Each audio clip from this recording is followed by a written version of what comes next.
Nuestra invitada, ella es Juliet Carolina Rodríguez, es delegada de la Unidad Nacional de Gestión de Riesgos y Desastres, y es una invitada que traemos hoy en nuestra sección para poder tener información súper importante acerca de qué hacer en caso de un sismo. Juliet, bienvenida a Vibra en las Mañanas.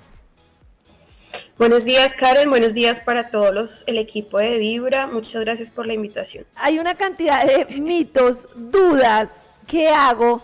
Y a propósito de la situación que se presentó el domingo en Bogotá, ¿qué es lo primero que yo debo hacer en caso de sismo?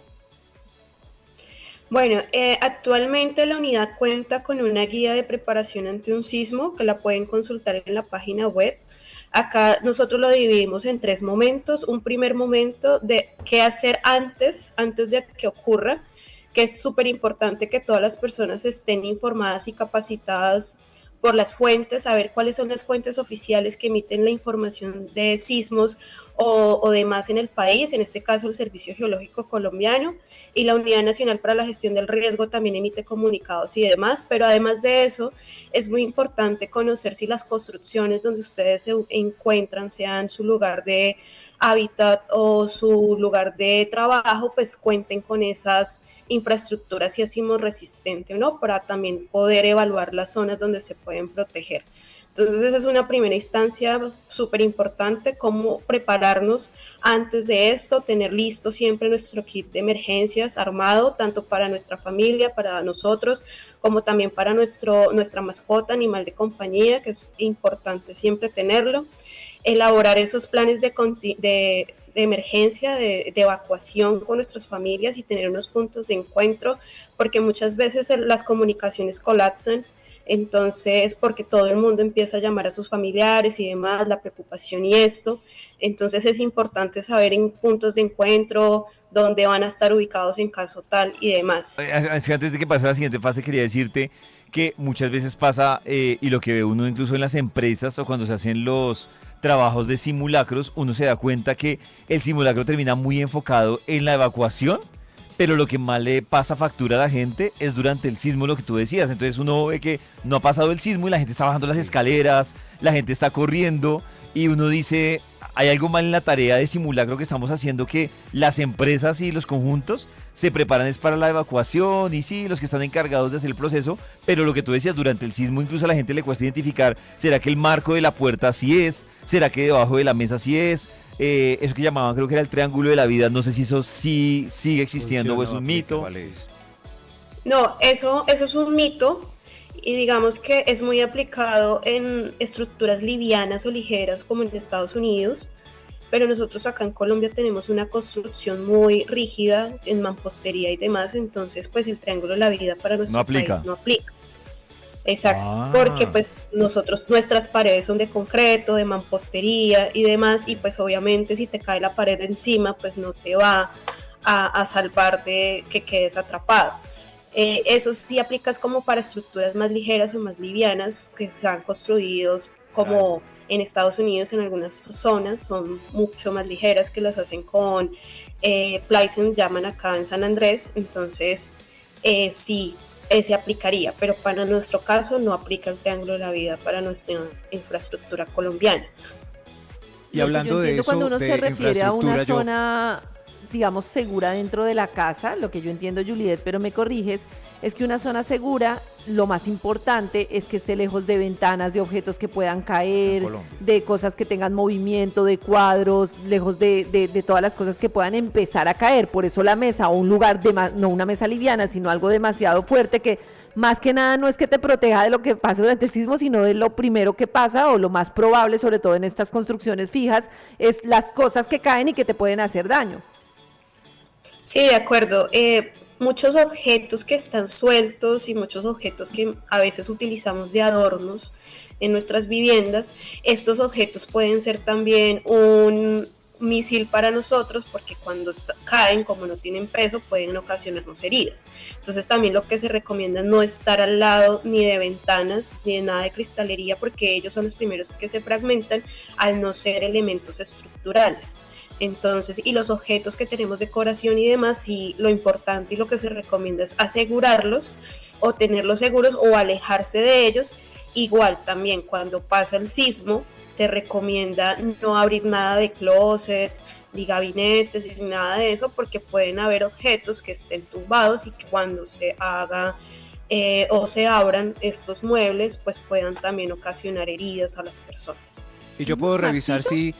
si mi casa es apta para terremotos, temblores, pues el edificio donde voy y trabajo. O sea, yo puedo prever eso, como, uy, ¿esta casa estará preparada para un sismo? Sí, sí, de acuerdo. Actualmente incluso Bogotá cuenta con la microzonificación sísmica y con base en esta información las construcciones deben ser o da unas recomendaciones en la cimentación y demás para que las construcciones actuales y bajo la norma sismo resistente, la NSR10, tengan esa resistencia, por decirlo así, ante los sismos. Entonces se pueden consultar ante la constructora o demás de sus viviendas y instituciones, o por la edad también, si el edificio tiene más de 30 años, pues es posible que no cuente con norma sismo resistente, pero pues ahí es donde ya uno adopta otras medidas de protegerse, buscar sofás que sean grandes, buscar una cama en madera rígida que se pueda también poder colocar debajo, o una mesa de madera que sea gruesa, que tenga pues ahí sí patas anchas, para que pueda Roble. también ser una zona de protección mientras la onda sísmica. Te tengo dos preguntas con respecto a la evacuación y la primera es, entiendo que uno mientras está el movimiento no debe salir, sin embargo, digamos cuando hay alarmas como la en Ciudad de México o la alarma de Google o estas alarmas antisísmicas, se supone que uno debe calcular si está en un primer piso o una posibilidad muy cercana de salir y si no resguardarse. ¿Esto aplica o uno Exacto. siempre debería salir? Y la otra pregunta que te tengo con respecto a esto es el tema de las réplicas. Muchas personas, y de hecho mi compañerito decía, pues sí, pero es que réplicas puede haber a las 2 horas, a las 3 horas. Muchas veces cuando hay estas situaciones la réplica puede ser a medianoche. ¿Vale la pena salir apenas acaba el sismo en el entendido de que no se sabe cuándo va a volver a hacer la réplica? Sí, incluso con el evento de Párate Bueno, actualmente llevamos más de 300 réplicas a la fecha del día de hoy, según el reporte del Servicio Geológico Colombiano. Obviamente hay algunas de estas réplicas que no son sentidas en superficie o no llegan a sentirse hasta Bogotá, pero sí se sienten en las zonas aledañas al epicentro. Entonces, claro, el tema de evacuar, y acá es un punto importante, evacuar posterior al sismo sentidos, porque el primer sismo es el primer impacto que se siente y que puede dejar la infraestructura un poco débil. Entonces en este momento es cuando nosotros debemos salir, buscar un punto seguro y revisar la infraestructura como quedó. Entonces, en este caso, los protocolos que tienen las empresas, los edificios y demás, deben hacer esa revisión de la infraestructura en columnas, en paredes y determinar si resistieron y si son habitables y son seguras, y se les da la indicación a las personas para que vuelvan a su residencia. Si en Ya este entiendo. caso no, la infraestructura se vio altamente afectada, pues no se podría volver, porque en el caso de que se materialice o se sienta otra réplica, pues puede incluso generar el colapso de las infraestructuras. Lo que me hablabas de la evacuación, sí, digamos que el deber ser incluso en propiedad horizontal es que los primeros pisos que se evacúen sean desde el primero hasta el último. Entonces, si las primeras personas les llega la alerta, pues pueden evacuar, y con esto se puede sentir o se puede disminuir un poco como la aglomeración de personas evacuando. Pero lo ideal es que se autoprotejan si no alcanzan a salir, y si ya sienten el sismo, pues se autoprotejan y posterior a que pase la onda sísmica realicen la evacuación. Nos hacen preguntas en nuestro WhatsApp y en Instagram, por ejemplo, ¿qué hacer si es en caso de estar en piscina? Bueno, en caso de estar en sitios abiertos o demás, pues lo que se recomienda es siempre buscar la autoprotección. Entonces, si están en piscina, tratar de salir y ubicarse en una zona donde tenga una columna o una estructura rígida, pero que sea resistente como columnas o demás, o buscar un mueble para que se puedan proteger. Ok, perfecto. Y también nos preguntan cuánto debe durar una alarma de sismo. Dicen que en el conjunto de ella dura muchísimo tiempo y genera más pánico. Si hay como un tiempo determinado de cuánto dura la alarma para no generar más pánico. No, pues eso ya está dentro de los protocolos de cada una de las entidades o de los conjuntos residenciales.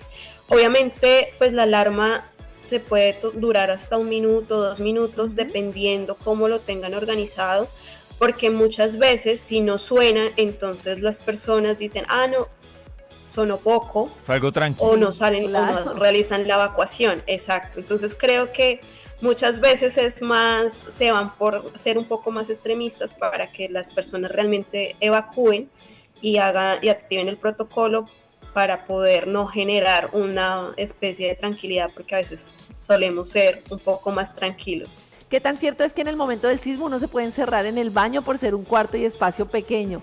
Me imagino que es lo mismo, ¿no? Si es pequeño pero tiene un espejo que se puede caer, pues La peor. corrediza, la división.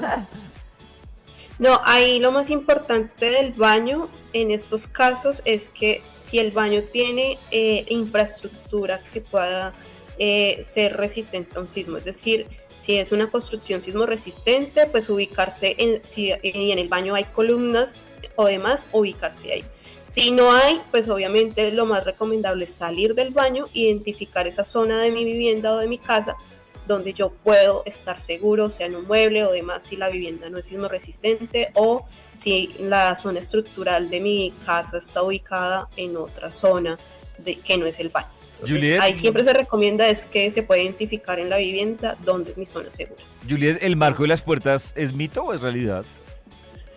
Es mito, es ¿También? mito. Si la vivienda no cuenta con norma, No, qué es preocupado. mito, si la vivienda no cuenta con norma sismo resistente, el marco de las puertas no aplica. Entonces nosotros siempre recomendamos que si se identifica si la vivienda fue construida desde el 2010 hacia adelante, debería tener todo el marco legal de la sismo resistencia Claro. y se ubicarían en zonas de columnas o buscar, si no es sismo resistente, siempre buscar una mesa que tenga muy buen soporte en las patas y que sea de madera, o en los muebles o camas también que tengan muy buen soporte para poder protegerse. O en últimas junto a muros internos de carga, ¿no? Que también podría ser otra opción.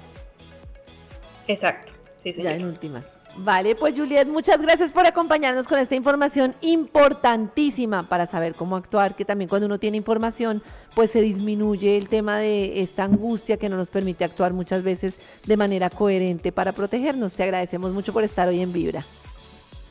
Muchas gracias a ustedes por escucharnos. Igualmente desde la unidad pueden buscar la guía de preparación ante sismos. La pueden googlear y la pueden descargar y ahí pueden encontrar estos tips y aparte otros para fortalecer su preparación ante un sismo y qué hacer antes, durante y después.